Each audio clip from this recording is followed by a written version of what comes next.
Welcome to the Genius Factory. Enjoy the video. You begin by verifying prerequisites, then start the session immediately.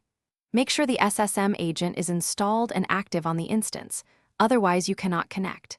Next, attach an IAM role that includes Amazon SSM Managed Instance Core so the instance can communicate with Systems Manager.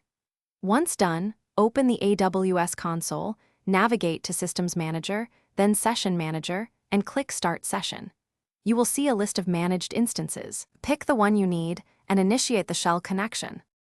You now configure access controls and session options to match your workflow.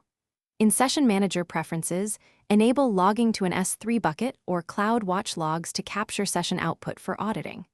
Then, choose session type, interactive shell, port forwarding, or run commands via Run Command Documents. Supply document parameters to elevate privileges if needed. Make sure IAM policies allow users to start session, describe sessions, and terminate session. Once configured, test a session with a non-production instance to confirm settings work as expected. You finish by closing sessions properly and validating results.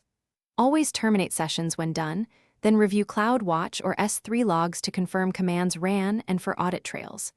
If you cannot start a session, check that the SSM agent is running, the instance profile has the correct role, and any required VPC endpoints or outbound access are available.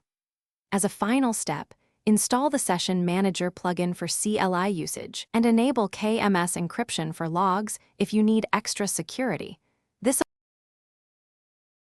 Thanks for watching. If you found this helpful, don't forget to like and subscribe.